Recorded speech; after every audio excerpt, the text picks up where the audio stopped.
Déjeme saludar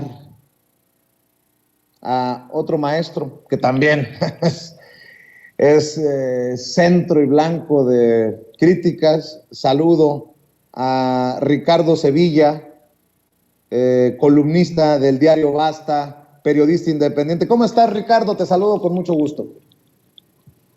Querido Vicente, público memorioso, estoy muy bien, muchísimas gracias. Espero que tú también. Te mando un fuerte abrazo. Y pues bueno, ha sido un fin de semana álgido. Ha habido temas por doquier, desde los conflictos allá en la Franja de Gaza, que también hay que exponer, hay que poner en la mesa de la discusión, porque no se habla aquí en los medios de comunicación supuestamente independientes, así se expresan de sí mismos los medios de comunicación corporativos, no hablan absolutamente nada sobre ese tema. Pero no solamente es ese tema que ha sido calificado de genocidio, han habido otras temáticas que tienen que ver, por ejemplo, con el tema del rescate a los mineros, esta señora que sale y hace una crítica, pero que es cabeceado por el portal de Carmen Aristegui de una forma bastante tramposa. Y bueno, temas muy interesantes que tienen que ver precisamente con esta polarización de la cual han dicho que la prensa libre es la protagonista, pero no es así, todo lo contrario. Quienes están tratando de dividir son los medios de comunicación corporativos, esos medios de comunicación que se han montado en una narrativa de derecha completamente lesiva al pueblo de México, pero bueno, pues no es un secreto, Vicente, público memorioso, que la derecha siempre ha despreciado al pueblo de México. Tampoco es un secreto que desde hace sexenios los partidos conservadores realizan acuerdos en lo oscurito para arremeter contra la nación. Ahora sabemos que los grupos conservadores son dueños de la mayoría de los medios de comunicación y los utilizan precisamente para difundir y defender sus idearios políticos. Y justo por eso,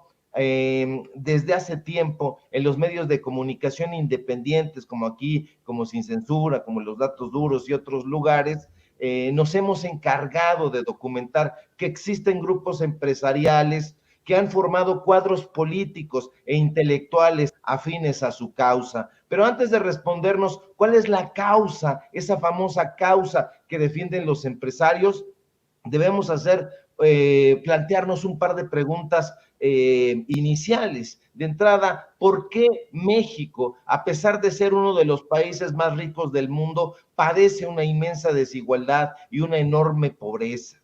¿Y por qué, a pesar de que el pueblo sufre en carne propia esta miseria y esta desigualdad, la mayoría de las personas no tiene clara su problemática y menos aún cómo poder solucionarla? Y es ahí donde los medios de comunicación, esos medios de comunicación que nosotros hemos aquí exhibido, juegan un papel central, porque al responder a los intereses de sus dueños y no a las premisas periodísticas de neutralidad, de objetividad, de datos duros, son los encargados de propagar invenciones y falsedades que benefician únicamente a sus patrones. Aquí en Sin Censura y en otros espacios hemos hablado con pruebas periodísticas y datos duros sobre quién está detrás de periódicos como El Universal, como Milenio, como El Financiero, como Reforma. También hemos hecho investigaciones sobre los contubernios que han establecido revistas como Nexos, Letras Libres, Animal Político, Eje Central, con diferentes empresarios y actores políticos. Y gracias a esas investigaciones, ahora sabemos que los empresarios, los periodistas y los empresarios de derecha han celebrado una serie de componendas para beneficiar a un puñado de grupos empresariales. Gracias a los reportajes que hemos dado a conocer aquí, gracias a esas investigaciones que hemos publicado sobre Miguel Ángel Mancera, sobre Alito Moreno, sobre Lili Telles, Alejandra Cuevas o Germán Martínez, sabemos que hay políticos y legisladores que se reúnen con Claudio X González, con Alejandro Ramírez, con Germán Larrea. ¿Para qué? Para impulsar estrategias encaminadas a obstaculizar las reformas constitucionales que benefician al pueblo. No es la primera vez que hacemos esta crítica y no es la primera vez que también el presidente López Obrador lo expone en la conferencia mañanera. Hoy sabemos que el PRIAN o que el PRIANREDE no propone nada, pero nada para sacar adelante a la nación. Ahora, gracias a que existen espacios libres donde se pueden difundir las investigaciones periodísticas, sabemos que hay legisladores y legisladoras que solo se dedican a estorbar. Todas las semanas hemos exhibido a toda la gente que rodea a estos personajes aviesos. Son personajes siniestros que, lejos de ayudar al crecimiento y desarrollo de nuestra nación, lo único que hacen es estorbar y entorpecer el progreso de México. No es gratuito, Vicente, que partidos como el PRI, como el PAN y ese cadáver insepulto que es el PRD se opongan, por ejemplo, a la reforma electoral.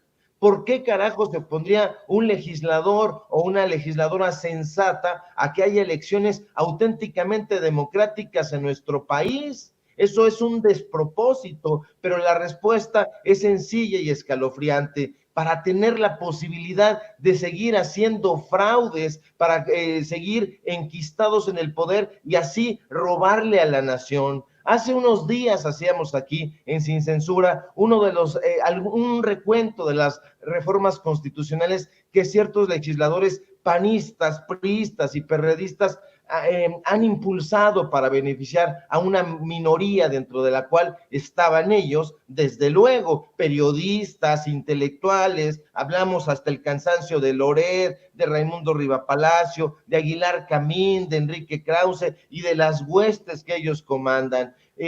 Uno de los imperativos del periodismo real, de ese es del que hablo, y no de las locas inferencias sin ningún sustento, es precisamente concientizar a la población. Por eso nosotros hablamos de periodismo social. Y es que una población despierta y consciente de su problemática económica, social y cultural no permitirá que ningún político, ni ningún legislador, ni ningún periodista malintencionado atropelle sus derechos. No, y justo por eso tenemos que reconocer que López Obrador, aunque haya quien diga lo contrario, es un presidente pedagogo, es un presidente que apuesta a la educación y a la difusión del conocimiento. Lo vemos todos los días dando clases sobre política, sobre literatura, sobre historia. Lo hemos dicho aquí, no es la primera ocasión. Los gobiernos neoliberales y los legisladores y periodistas que trabajan a favor del empresariado dirán que no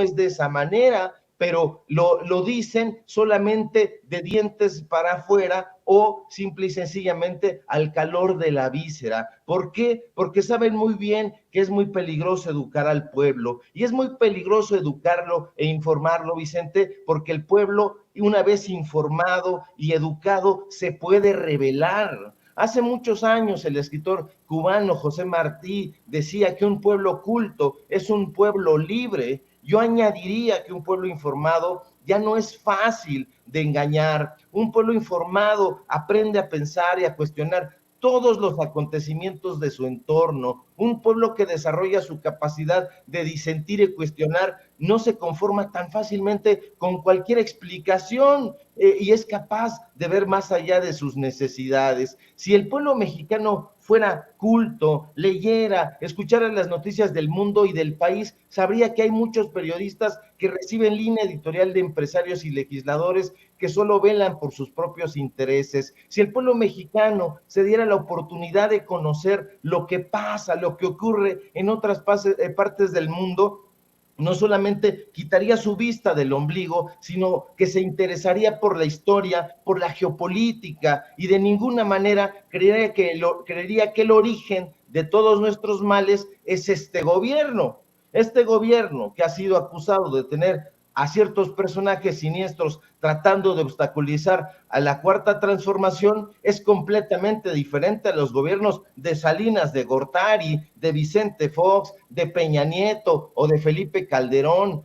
si nos empapáramos de nuestra realidad y siguiéramos de cerca los acontecimientos y nos dejáramos de inferencias, veríamos que es un despropósito comparar al gobierno que encabeza López Obrador con los gobiernos prianistas. Por favor, hay que ser cuerdos, hay que ser coherentes, hay que ser mesurados. Ese tipo de comparaciones que no tienen pies ni cabeza no abonan al crecimiento de México. El gobierno de Carlos de Salinas de Gortari, lo hemos dicho, de la mano de los legisladores del PRI y del PAN, sacó las tijeras, reformó el artículo 3º constitucional para acotar la educación pública a la gente y solo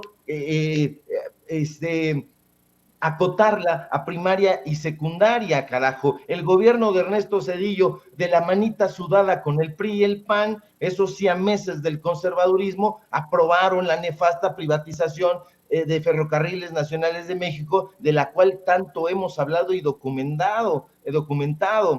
Felipe Calderón, el comandante Borolas, el licenciado en fraudes y alcoholes, que hoy tiene el cinismo y la desvergüenza de darle receta a López Obrador, dizque para gobernar, respaldó al PRI y al PAN para entregarle las pensiones de los trabajadores a sus cuates, a sus amigos, los banqueros. Esos fueron, Vicente, los gobiernos de derecha, los gobiernos que siempre han despreciado al pueblo de México. Esos son los gobiernos con los que ahora el despropósito, la derecha, las inferencias, quiere comparar al gobierno de López Obrador. No, este sexenio no tiene absolutamente nada que ver y no por víscera, por casos personales, porque ya no nos den chayote, porque estamos muy enojados, porque no nos publican aquí y allá, vamos a decir dislates. No, en su conjunto, el gobierno de la Cuarta Transformación es completamente diferente. Imagínate que yo viniera con un caso personal y dijera, no, la Cuarta Transformación se cayó porque yo salí del Seguro Social. No, para nada. El hecho de que yo ya no trabaje en el Seguro Social por las razones que hayan sido, no tiene absolutamente nada que ver con que descalifique yo al gobierno de López Obrador. Eso sería una tontería garrafal, pero aquí lo interesante es que la gente sepa que siempre hay intereses están más o menos velados, intereses que tienen que ver con el sospechosismo, que tienen que ver con la poca mesura, que tienen que ver con el billete que le sueltan a Loreda, a Raimundo, a López Dóriga, a Ciro, para que hablen mal del gobierno de López Obrador. Pero sí, la invitación, querido Vicente, público memorioso, es a que se informen y que no nos hagan caso. Bueno, yo digo, no me hagan caso ni a mí. Ustedes sean público memorioso, los periodistas de a pie, los periodistas que buscan, que indagan y que están al pie del cañón, para que no vengamos nosotros con cuentos y les contemos una historia que no corresponde con la realidad. Uf, y recontra mi querido Sevilla, qué bueno que dejas este tema ahí sobre la mesa y literalmente la víbora chillando. Maestro, pues cerremos invitando a la gente para que esté al pendiente de lo que dices en tu canal de YouTube, que esté al pendiente de lo que dices lo que escribes en el diario Basta, querido Ricardo. Pues hay que echarle, échele. Hay que echarle, querido Vicente. Muchas gracias por tus diferentes palabras, como siempre. Te mando un fuerte abrazo a ti, a la audiencia, al público memorioso. Síganme, por favor, en mis redes sociales, en Twitter, @Sevilla Crítico, en Facebook, Ricardo Sevilla, así nada más, en el diario Basta, ya publicamos y compartimos la columna del día de hoy, por supuesto, aquí en Sin Censura. Nos vemos a las 4 de la tarde en Informativo Basta, a las 8:30 en Los Datos Duros, así MX, de corridito como se escucha, y si todo marcha bien, ojalá que sí, querido Vicente, nos encontramos por aquí el día de mañana, pues para seguir dándole de palos a esa víbora y que chille fuerte para que la oigan esos saurios del neoliberalismo. Así es, te agradezco, Ricardo Sevilla, el maestro Ricardo Sevilla, hablando con nosotros sin censura. Y déjeme ir rápido porque se nos queman los frijoles.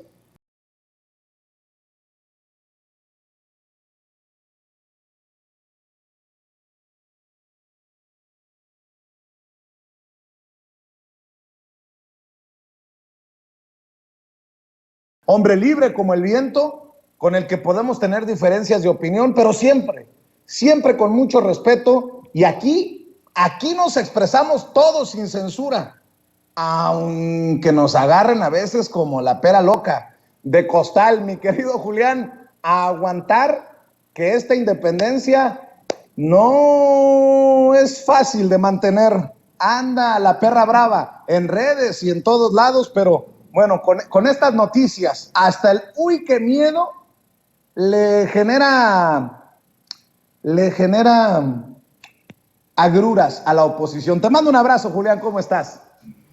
Queridísimo Vicente, ¿cómo estás? Un abrazo a ti, a toda la familia de Sin Censura. La libertad es algo muy importante para quienes opinamos, querido Vicente, y al final siempre la libertad va a retribuir felicidad, va a retribuir mucho bienestar. Se impone siempre la libertad y pues nada, aquí estamos otra vez, querido Vicente, y riéndome, no se vieron las imágenes, pero entré unos minutos antes y pues casi hasta me paro a bailar, ¿eh? No se vieron las imágenes. A ver, le voy a pedir a David que nos ponga en cajas simultáneas, a ver si nos pueden ver simultáneamente. Échele, Ceci, échele, por favor. Sin albur. Uy, qué miedo, mira cómo estoy temblando. Uy, qué miedo, mira cómo estoy temblando. Tú eres más serio que yo, Julián. Yo deshaciéndome bailando, te voy a tener que dar unas clasecitas de chicochescas, mi querido Julián, pero parece broma, pero no es. No, definitivamente no. Perdone, es que como no te veo en la imagen, solo me veo a mí, no sabía, pero con mucho gusto le entramos al baile, querido Vicente. No, lo pues, que está haciendo Ricardo Anaya y también Monreal al principio, que comentaste que ya está lo más cerca que va a estar de Palacio Nacional, yo creo que es comprando tlayudas ahí por el Zócalo.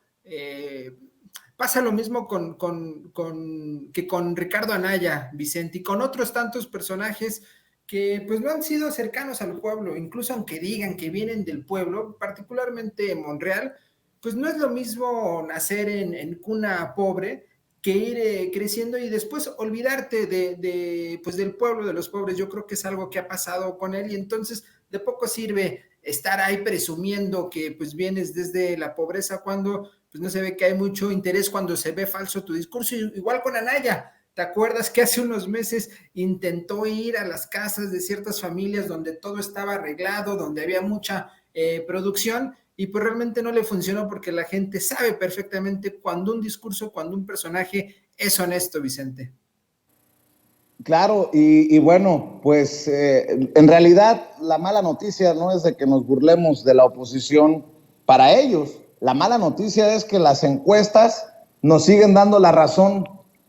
Entre 6 y 7 de cada 10 mexicanos respalda al presidente Andrés Manuel López Obrador. Esa sí es una muy mala noticia para la oposición. Y oye, mi querido Julián, hay un video que la oposición, y grábenme muchachos, hay un video que la oposición ha estado utilizando mucho, declaraciones muy fuertes de una señora que critica al presidente. Y hoy el presidente le ha dado respuesta, y ha dado una respuesta muy humana, y muy profunda y muy honesta sobre estas críticas de una de las madres de los mineros que siguen atrapados en la mina allá en Coahuila. Tiene las declaraciones de esta señora, ¿no, Ceci? Por favor, écheme las declaraciones de la señora que fueron durísimas al presidente con todo, y que han retomado desde la oposición, y que a la señora a la que hoy el presidente le hace le brinda una respuesta muy, muy humana. Señor presidente, le agradezco su visita que vino a hacer a esta área donde está ahorita el dolor Le agradezco que haya venido a tomarse la foto con mi dolor de mi familia y el dolor de cada uno de los que estamos aquí. Gracias, espero y sus fotografías le sirvan para su política. Gracias, muchas gracias por el grandísimo visita que nos vino a hacer. Se lo agradezco. Y el presidente hoy en la mañanera respondió esto de el servicio público. Creo que es fuerte y para el análisis. Así lo dijo el presidente. No, todos tienen fe. Nadie está pensando en otra cosa más que en el rescate. Es que tienen mucha fe. Nos explicaban de que cuando se trabajan esas minas, los mismos mineros hacen como huecos o refugios y eso es lo que se está pensando. Entonces, hacer lo más rápido posible la extracción, el desagüe y para poder entrar. Ya es todo. Para que ya puedan entrar los rescatistas. Nos decían que 1.20, ¿sí? Pues está avanzando bastante. No 20. Las familias lo que pues están, pues ya usted imaginan, muy dolidas, tristes, preocupadas y también pues llenas de sentimiento, ¿no? Hay que comprenderlas, abrazarlas, quererlas, que una familia, una señora me dijo algo, sí, yo no lo tomo a mal. Cuando uno es servidor público,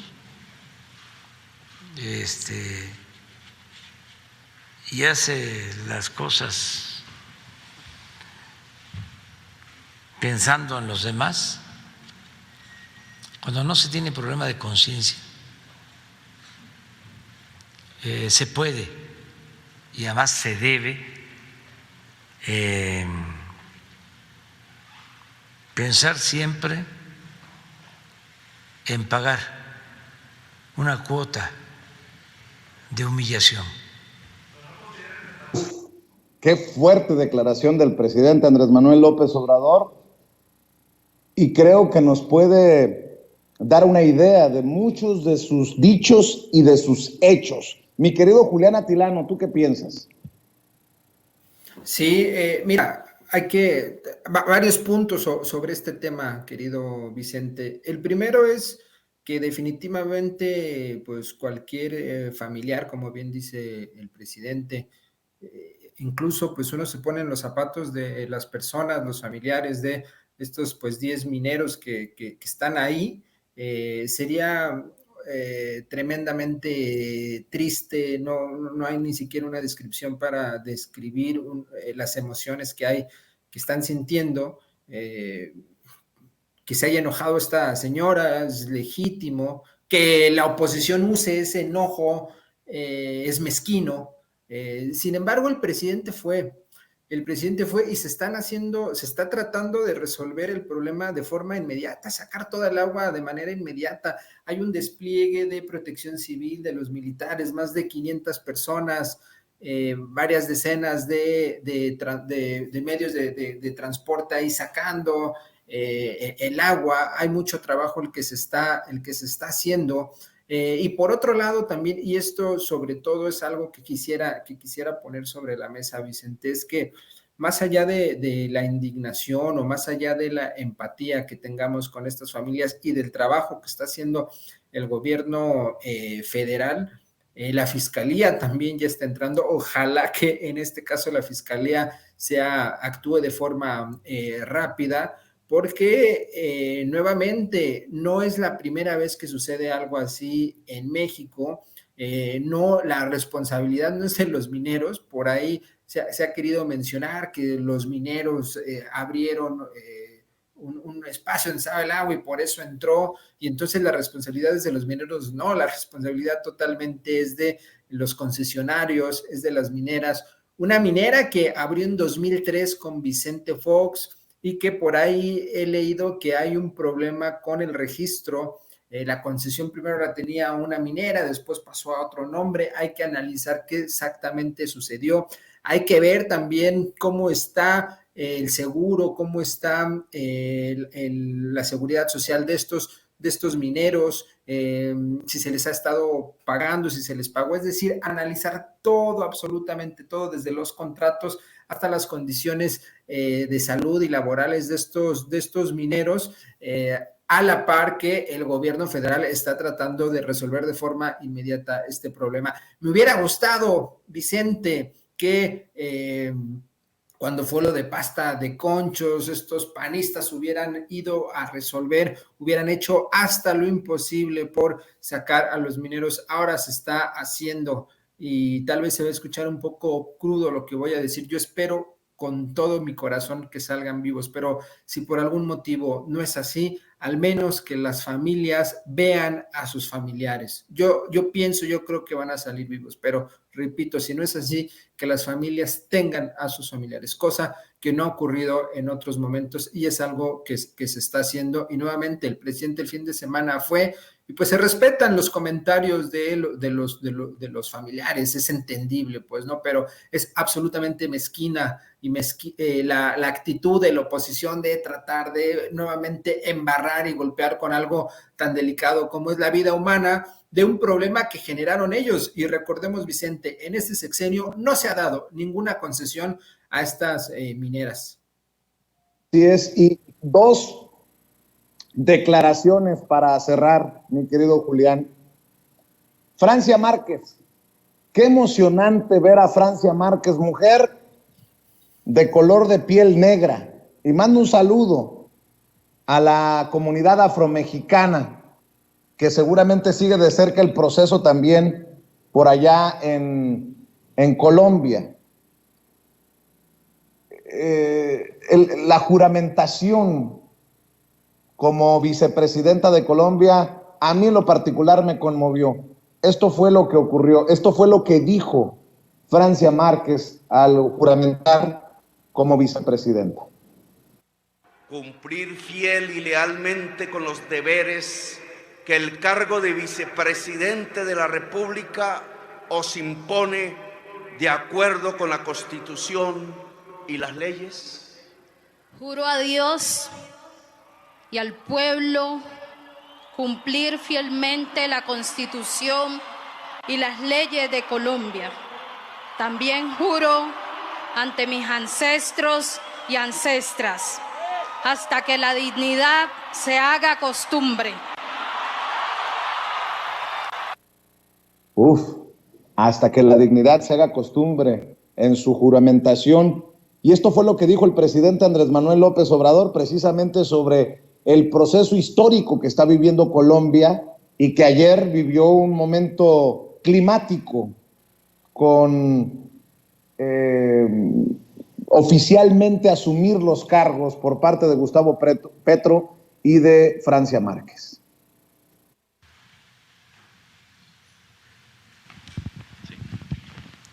Buenos días, presidente. Hans Salazar, de Noticiero en Redes.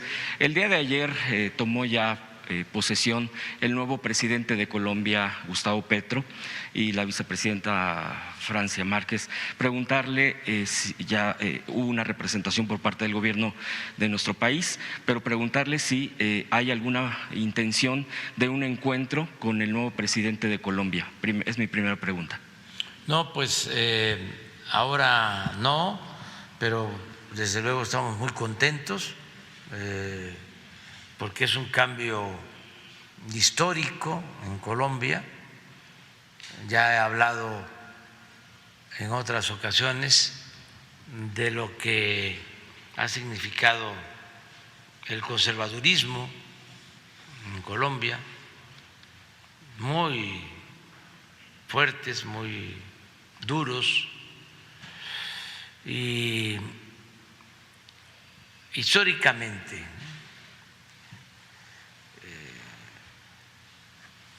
han impedido que se den los cambios que se requieren en Colombia.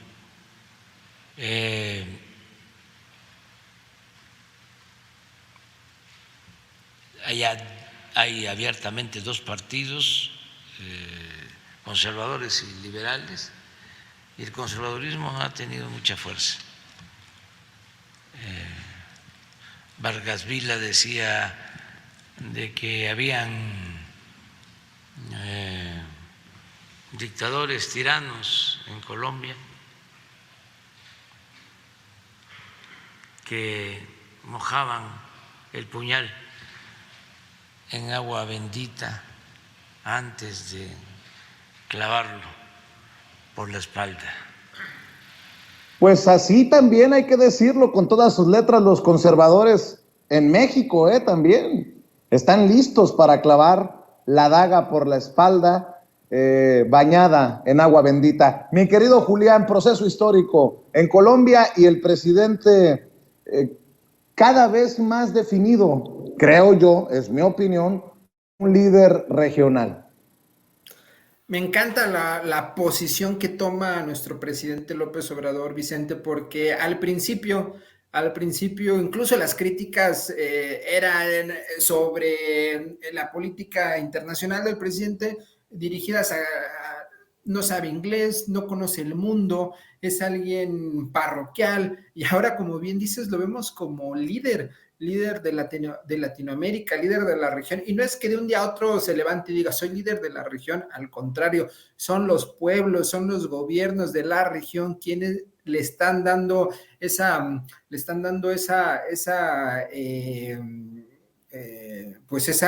posición de líder en Latinoamérica, no solo por el trato que está teniendo a favor de los migrantes, sino también, recordemos, si no es gracias a México, a Cancillería, al gobierno, yo creo que pudieron haber matado a Evo Morales, y ahora incluso en Bolivia nuevamente gana la izquierda. En Colombia, al igual que en México, por primera vez tienen en la historia contemporánea un gobierno de izquierda. México está ahí, López Obrador está ahí presente. Y mira, algo que quisiera también comentar respecto a Francia Márquez, es que además de ambientalista, Vicente, ella, no sé si aquí la familia de Sin Censura lo sepa, ella fue empleada doméstica o trabajadora del hogar.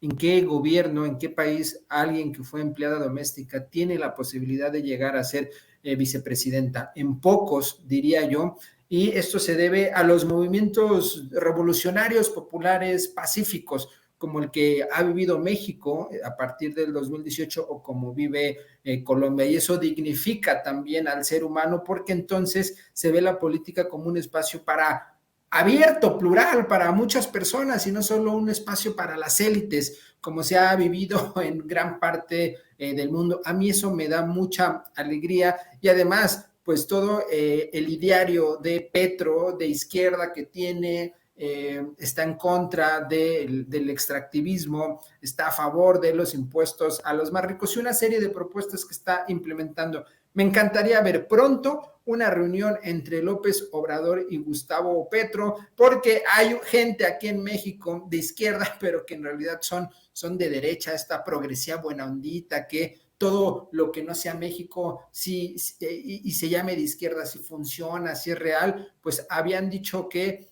pues Petro sí era verdaderamente alguien de izquierda, y días después resultó que Petro reconoció las palabras de apoyo que expresó López Obrador. Espero que pronto sea esta reunión. El presidente dice que todavía no hay alguna fecha, pero eso va a hermanar aún más a dos pueblos hermanos como son México y Colombia. Yo aplaudo mucho esta toma de protesta de Gustavo Petro y sobre todo, Vicente, que alguien que ha sido empleada doméstica pueda llegar a ser vicepresidenta, porque ahí sí vamos a ver la representación del pueblo, ahí sí vamos a ver cómo alguien que ha llegado a la política va a ver por gente que realmente sabe los problemas que tiene el país, Vicente.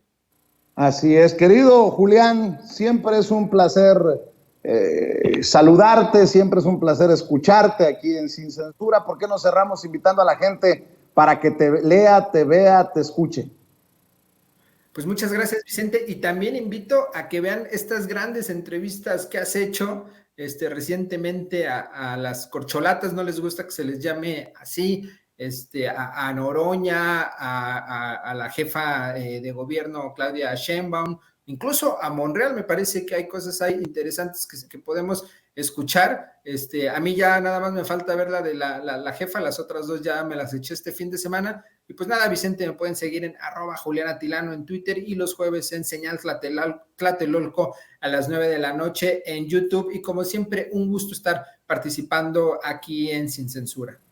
Te mando un abrazo, muchas gracias, Julián Atilano, sociólogo, miembro de esta familia Sin Censura, hablando sin pelos en la lengua.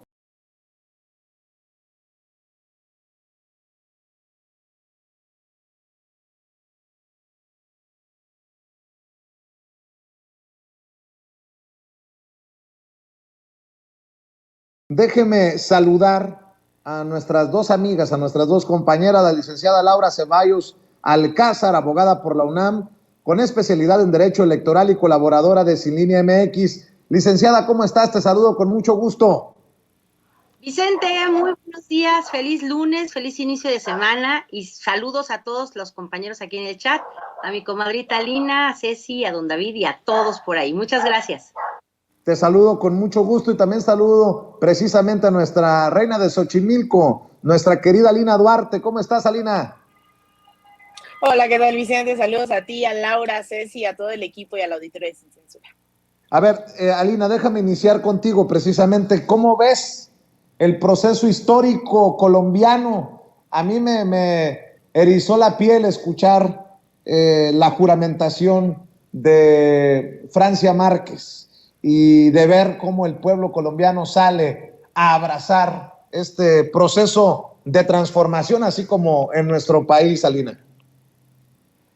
Mira, Vicente, yo estoy muy, muy feliz, con muchísima esperanza, aunque no es mi país. Definitivamente cuando hay una victoria en el continente de estas magnitudes, es imposible no sentirse aludido, especialmente con una campaña que le ha apostado a la reconciliación, a la integración, pero sobre todo a poner en primera línea, así con México dicen primero los pobres, pues Francia Márquez y Gustavo Petro han hablado del gobierno de los y las nadies, sobre todo haciendo referencia a este discurso, a este poema de Eduardo Galeano que le sugiere a la audiencia después de ver Sin Censura, vaya, busque, habla de estos históricamente excluidos de la sociedad y al final concluye, dice, en unas partes dicen las y los nadies, ¿no? Que no hablan idiomas sino dialectos, que no hacen cultura sino folclor, y al final muy fuerte cierra diciendo que valen menos que la bala que los mata, ¿no?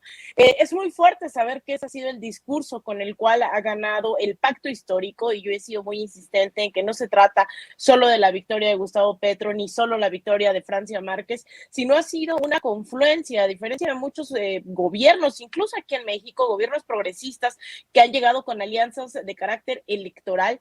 Colombia llega con una alianza entre movimientos sociales, organizaciones, activistas, sobre todo pensando en que vienen de un proceso fallido del 2016, la firma de los diálogos de paz, que no lograron al final materializarse en eso, en una paz. Al contrario, ha habido desde entonces, desde el 2016, más de 300 masacres, más de 300 personas asesinadas oficialmente que fueron firmantes de estos acuerdos.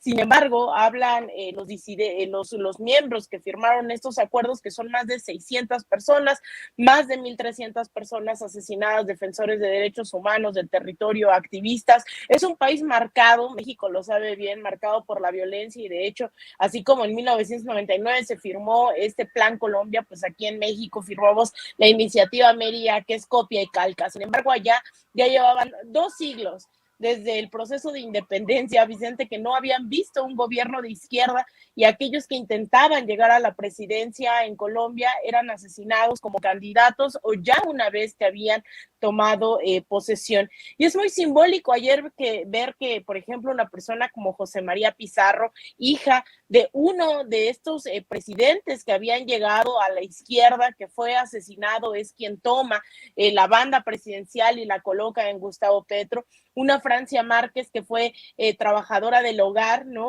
Que se dedicó a la minería tradicional, más en lo local, pues, ¿no? Sin este gran extractivismo ahí en el Cauca, de donde ella es, en Suárez, una mujer que ha sido reconocida por incluso liderar un movimiento de mujeres afrocolombianas que en su momento marchó desde el municipio de Suárez hasta Bogotá, exigiendo la restitución de sus tierras, que se les diera su propiedad ancestral, y que también fue reconocida incluso por el premio Goldman en 2019, si no me equivoco, que es equivalente a un premio Nobel del Medio Ambiente.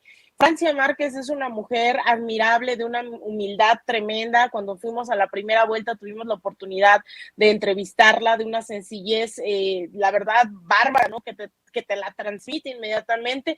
Y Gustavo Petro tiene un perfil que, si bien se le ha insistido en que ha sido guerrillero, cuando uno lee su libro, Una vida, muchas vidas, lo que él narra es que sí formó parte del movimiento 19 de abril, el M19, pero que los principios que buscaban no era salir y asesinar gente como se hizo esta campaña, sino la transformación de Colombia a través, pues sí, de las armas, ¿no? Que fue la revolución en México, que han sido las grandes revoluciones en vista de que las grandes oligarquías terratenientes pues no soltaban el control de Colombia, y él se decide unir a los 18 años, una vez que estudia economía. Sin embargo, lo encarcelan, lo torturan, sale de la cárcel, él comienza su vida como activista, él firma los acuerdos de paz con el M19 en 1991, y después empieza como congresista, como alcalde de Bogotá, como senador, y ya es la tercera vez que compite por la presidencia. Sin embargo, ahora no lo hace solo con su movimiento, con la Colombia Humana, ahora lo hace con una mujer muy poderosa como Francia Márquez, y es por eso que en este contexto a mí me alegra mucho ver no solamente la toma de posición, sino ver a gente, ¿no? A los afrocolombianos, a los pobres, a las lideresas, a todo ese grupo que siempre estuvo olvidado en esa Colombia profunda, estar tan feliz, al borde de las lágrimas el día de ayer ahí en la Plaza Bolívar en Bogotá.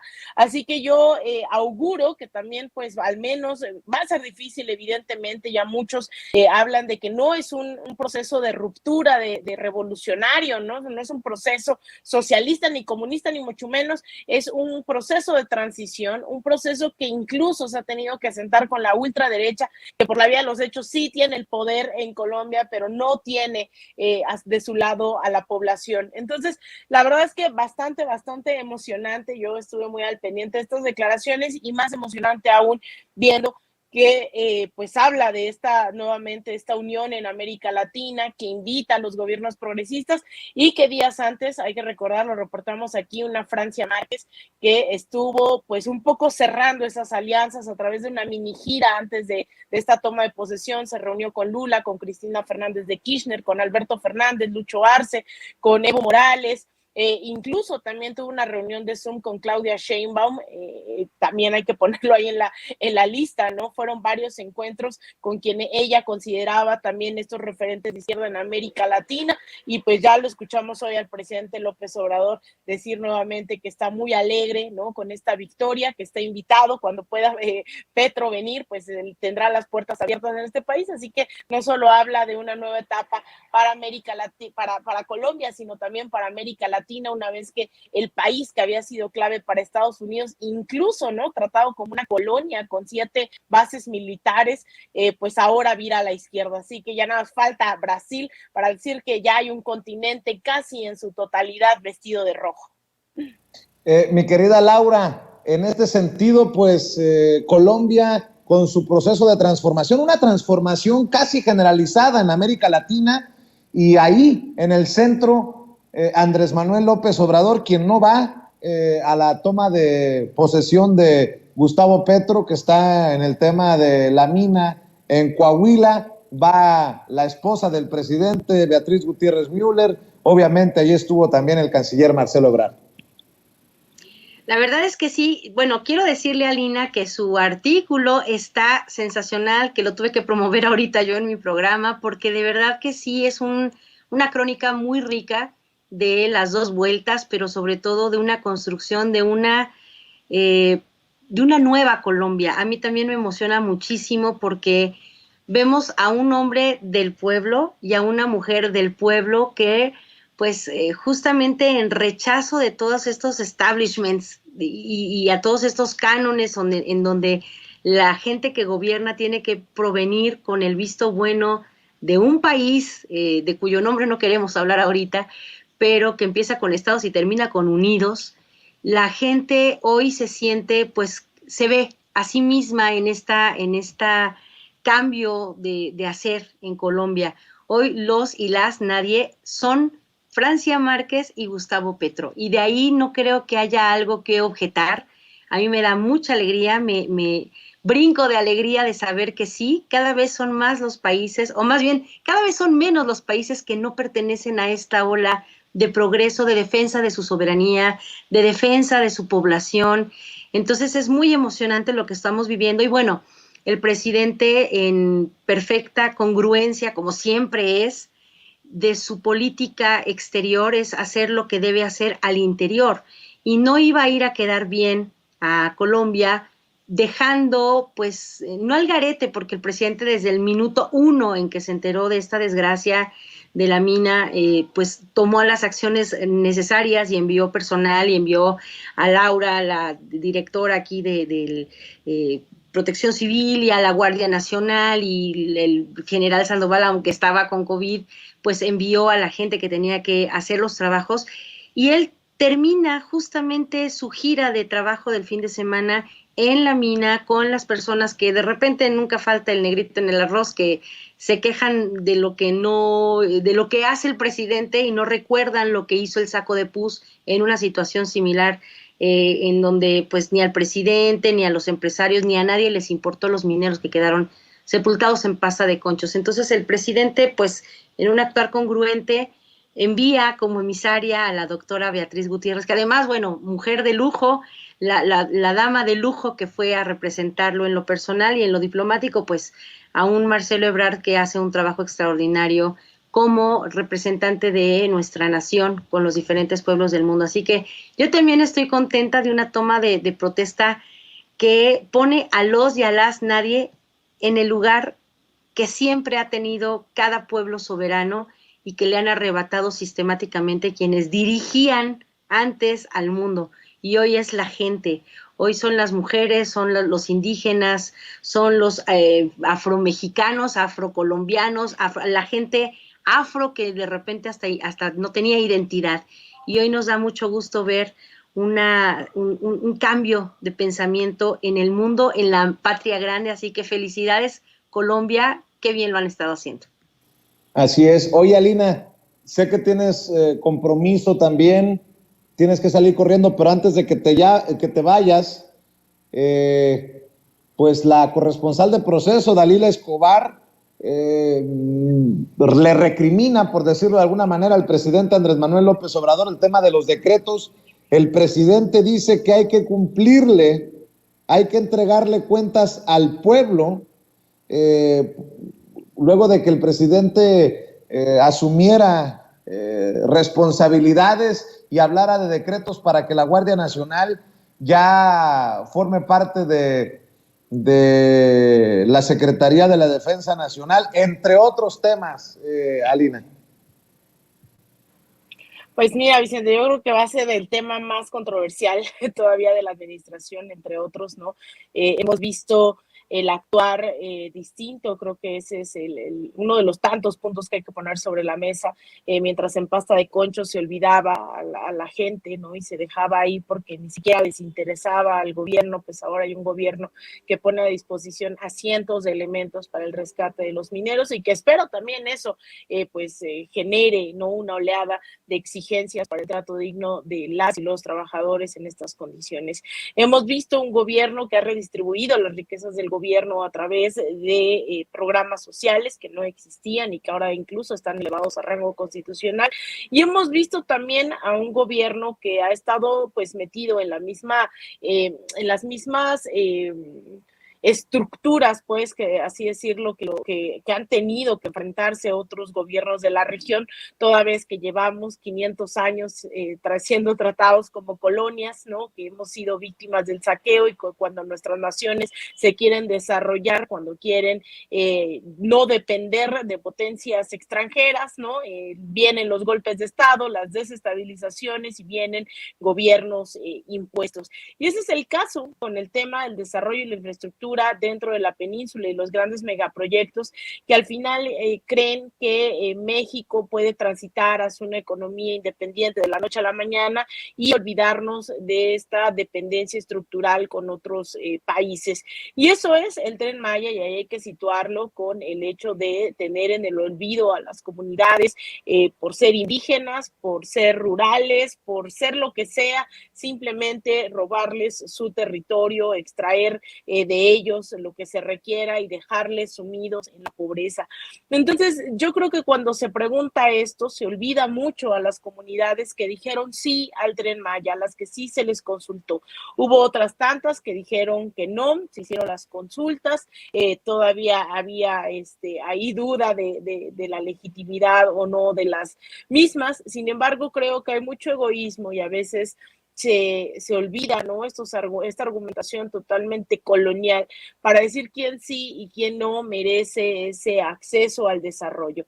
Y por otro lado, pues lo habíamos hablado aquí, Vicente, aquella ocasión, decir que hay que estar muy al pendientes también de las consecuencias que traen estos megaproyectos. Si dentro de nuestros barrios, colonias, en la Ciudad de México, en Xochimilco, ese es el gran tema, ¿no? Cuando se quiso instaurar un Walmart y la gente de ahí dijimos no, pues al final se instaló un Chedraui y quienes pagaron las consecuencias fueron las pequeñas tienditas de alrededor que terminaron trabajando para el Chedraui allí en Santiago Tepalcatlalpan. Eso generan los proyectos cuando no se tiene cuidado sobre las implicaciones que esto va a tener. Yo creo que el gobierno ante estos debates se ha enfrentado a ver qué va a pasar con las comunidades, ¿no? Cómo se van a hacer sustentables el desarrollo, pero también cómo estas riquezas que va a generar este desarrollo puede trasladarse en la construcción de escuelas, de hospitales, porque también esas comunidades merecen eso. Entonces, yo creo que es lamentable que en vez de tener estos debates como los estamos teniendo aquí, haya ciertos medios de comunicación que les están usando para el golpeteo, ¿no? Para llenar estas campañas de grandes organizaciones, sobre todo financiadas por Estados Unidos, comprobadas, esto no es una conspiración ni mucho menos, y pensar que estos megaproyectos al final solo van a beneficiar a las empresas que los construyen, ¿no? Yo creo que hay que pensar siempre en la población y eso es a lo que se refiere el presidente López Obrador. Tenemos una deuda histórica con los pueblos originarios, tenemos una carencia, ¿no? En términos de vías de comunicación, en términos de desarrollo dentro de estas comunidades, y creo que tenemos que seguir dan los adelantos semanalmente, yo creo que tenemos que seguir pensando en cómo vamos a darle seguimiento una vez que se termine este Tren Maya para que las comunidades también no tengan que decidir entre sumergirse en la lógica turística y respetar los usos y costumbres que ellos y ellas tienen. Así que pues hay muchos debates ahí, sin embargo a mí me alegra que también hoy se esté pensando en cómo incluir a estas comunidades a los grandes debates del México del siglo XXI. Así es. Oye, Alina, sé que tienes que salir corriendo, ¿por qué no cierras invitando a la gente a tus trincheras? Muchas gracias, Vicente. Yo los invito a que me sigan en Twitter, en @AlinaDuarte_, en Instagram _AlinaDuarte, en Facebook.com/Alina Duarte Periodista. Ahí están todos el artículo que comenta Laura. Te agradezco también haberlo difundido para el Council on Hemispheric Affairs. Es una especie de think tank en Washington.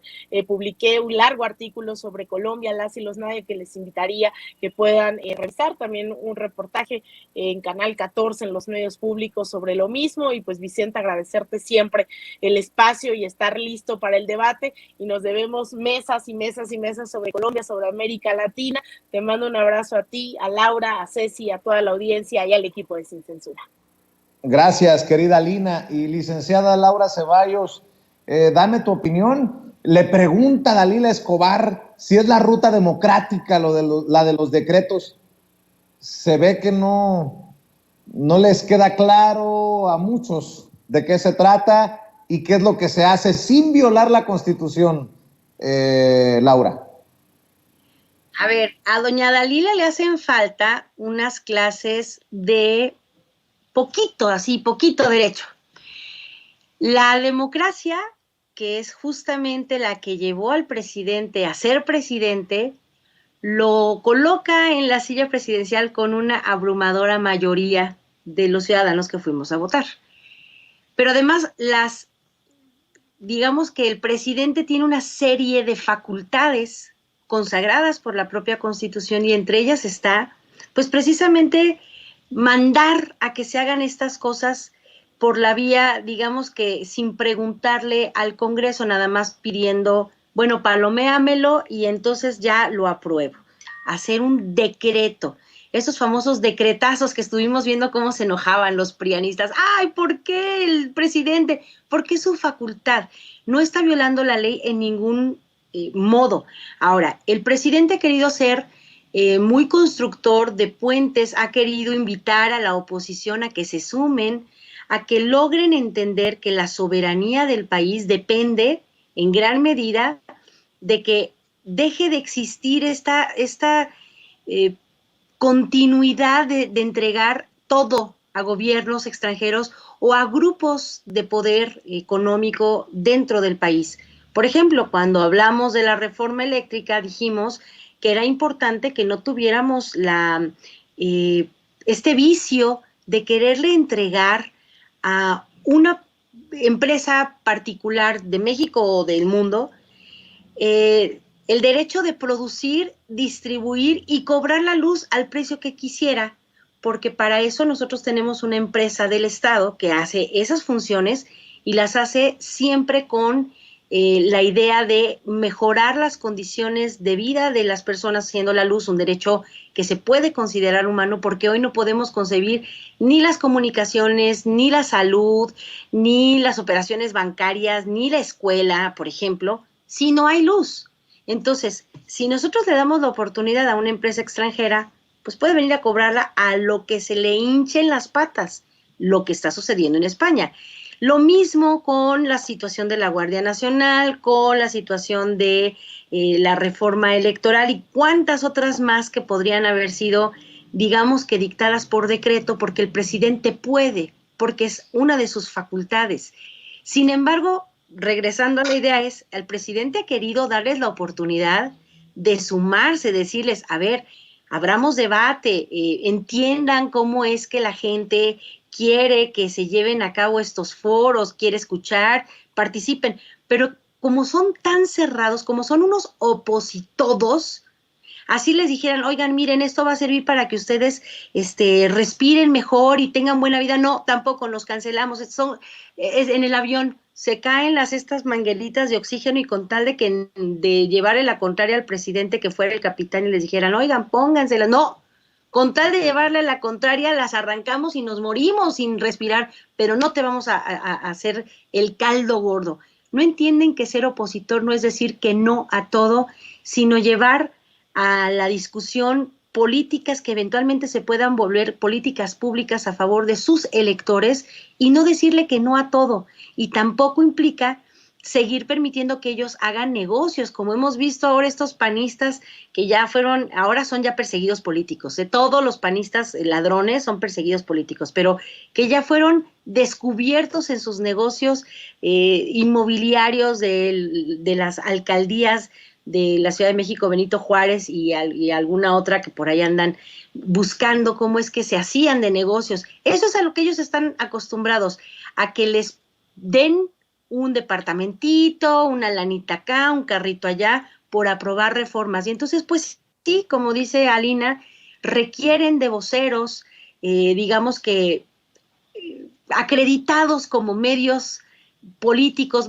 medios de comunicación que lleven el tema político a la mañanera, porque ellos saben que ni legislativa ni jurídicamente tienen manera de decir que es ilegal lo que hace el presidente. Pueden salir y echar el alarido que quieran y mentir todo lo que les dé la gana, que para eso tienen las 3 neuronas funcionales, pero para decir algo que es falso, que el presidente no puede, pues mienten. Entonces, por eso es que mandan siempre esta idea de la insidia y de hacer trastabillar al presidente a ver si de pura casualidad se equivoca, y lo agarran en la maroma, nada más que no saben que el presidente tiene un colmillo que le arrastra y hace surco. Cuando ellos van, el presidente ya fue y vino. Entonces, es una de sus facultades, pero pues a Dalila no le informaron. Así es. Oye, querida Laura, ¿cómo ves rumbo al 2023 a la coalición, a la alianza Va por México, que se anda desmoronando porque Marco Cortés, el presidente nacional del PAN, pues nos dio luz de que el PAN iba con su candidato en el bastión panista que significa el Estado de México? El presidente del PAN destapó a Enrique Vargas del Villar, diputado local panista allá en el Estado de México, para competir contra la maestra Delfina Gómez por la gubernatura del Estado de México el próximo año. Lo que pasa es que el señor Enrique Vargas del Villar no es una blanca palomita, mi querida Laura, y parece que no se ayudan ni ellos solitos, Laura. No se ayudan ni se ayudarán. Y es que ahí te va. Mira, ahorita hice el programa justamente haciendo la división o la diferencia. Una cosa es ser corcholata y otra cosa es ser una fichita. Y entonces, bueno, a Delfina la acusan de un robo descarado del dinero. A ver, tanto el dictamen del INE como la primera resolución de la sala regional y luego la confirmación de la sala especializada concluyen que si bien Morena, cuando estaba conformándose, no hizo claramente la señalización de a dónde fue a parar cada uno de los pesos y centavos que los trabajadores del municipio de Texcoco como donaron o fueron o entregaron, para no utilizar la palabra donación, entregaron al proyecto para el sostenimiento de la primera campaña y de pues los primeros momentos del partido, que si bien no fue clara la contabilidad, por así llamarlo, a la hora de decir en qué estaba cada centavo, tampoco pudieron comprobar, porque no fue así, que ningún peso ni ningún centavo hubiera sido desviado para la cartera personal de Delfina. Por tanto, Delfina no es una ladrona como ellos han querido hacer ver que el Delfina pues era obligaba a los pobres trabajadores y además es una rata. No, el dinero no fue fiscalizado de manera adecuada, no fueron clarificados a dónde fueron, pero en los 3 documentos, digamos, tanto del INE como las 2 sentencias del tribunal, se dice claramente que si bien no hicieron con claridad la fiscalización, en ningún momento hubo un desvío de dinero. Además, estamos hablando de aproximadamente 4.5 millones de pesos que sirvieron para construir campaña.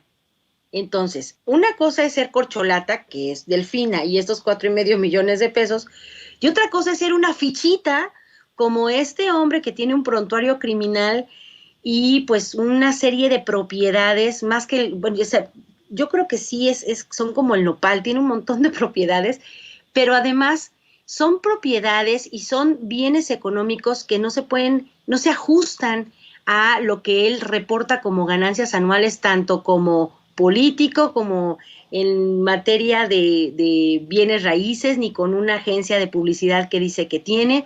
O sea, no tiene nada que ver lo que dice que gana con lo que dice que tiene. Y por otro lado, pues también su récord criminal, en donde pues se demuestra con una ficha signalética que ha ingresado a la cárcel, que tiene denuncias por violencia de su tía, de un amigo, de un colaborador. Vaya, una cosa entonces, repito, es ser una corcholata y otra cosa es ser una fichita. Y este sujeto pues es nada más la viva imagen de los personajes que componen las filas del PRIAN-RD. Primero salieron, le aplaudieron y cuando se dieron cuenta del bicharrajo que es en realidad, recularon, pero pues ya Marquito no le da para recular mucho. Y entonces pues ahora el Vapor México se espanta de un hombre con un prontuario criminal de este calibre porque se parece mucho al que ellos mismos tienen. Entonces, no tienen con qué, de verdad, me da tristeza porque tienen un par de candidatas que le quieren hacer sombra a Delfina, una colaboradora actual del PRI y una exlegisladora panista, pero que no logran un peso específico que de alguna manera logre romper esta inercia en donde la candidata de Morena pues ganó en la primera ocasión que contendió, pero bueno, robaron el voto igual que Andrés Manuel López Obrador, y que la gente sabe que tiene un trabajo pues que es probado, y de rata no tiene nada. Ahí están las sentencias del tribunal, ahí está toda la relación de hechos en donde se confirma que no hay un peso que exigirle a Delfina. Y como dijo el presidente, que vayan a ver su casa, sus bienes, no corresponden a una ladrona de millones de pesos, sino a una mujer que ha trabajado toda su vida y que es honesta, y que por eso es que se ganó la confianza de la gente del propio Estado de México para ponerla como una de las tres una de las tres personas que fueron propuestas para ser candidatos. Y bueno, pues se le ganó a Higinio Martínez y a Horacio Duarte, porque tiene una probidad y una trayectoria de trabajo con la gente que la coloca en ese estado. Mi querida Laura Ceballos, ¿por qué no cerramos invitando a la gente para que te lea, para que te vea, para que te escuche, para que te siga, querida Laura? Pues bueno, yo estoy en Sin Línea MX todos los días a las 11 de la mañana en Las Cartas sobre la Mesa, así se llama el programa. Tenemos generalmente análisis que tienen que ver con el tema de política y electoral, que es en el mundo en el que a mí me gusta moverme. Y también fíjate que he estado escribiendo ya algunos meses atrás, siempre se me olvida, en Políticos al Desnudo con el maestro José García. Entonces ahí están también mis columnas que me publican los miércoles o jueves, dependiendo. Y bueno, también mis participaciones en Sin Línea MX, en el portal que tenemos y que también les invitamos a que conozcan, porque está bien bonito. Y pues nada, en Twitter soy @CeballosLaura y en Facebook Laura Ceballos, para quienes gusten acompañarme. Y muchas gracias, Vicente, por este espacio padrísimo que comparto contigo y con Alina todos los lunes. Gracias, querida licenciada, la licenciada Laura Ceballos Alcázar, hablando sin censura. Amigos, amigas, regresamos en breve, pero mientras seguimos hablando sin pelos en la lengua, sin censura, usted puede suscribirse a nuestros 3 principales canales en YouTube. Sin Censura Media, en donde tenemos más de 1.600.000 suscriptores, Sin Censura TV, en donde tenemos más de 1 millón de suscriptores, y en Sin Censura Presenta, en donde queremos llegar muy pronto a los 100,000 suscriptores. Si usted ya está inscrito en Sin Censura Media, suscríbase en Sin Censura TV. Si ya está suscrito en Sin Censura TV y Sin Censura Media, suscríbase a Sin Censura Presenta. Recuerde que es gratis, no tiene que sacar un solo centavo de su bolsillo para apoyarnos. Dele clic en la campanita para que los señores y señoras de YouTube envíen las notificaciones cuando estemos transmitiendo en vivo y en directo o estemos subiendo videos. También nos puede seguir en Twitter en @Vicente Serrano y hasta en Instagram.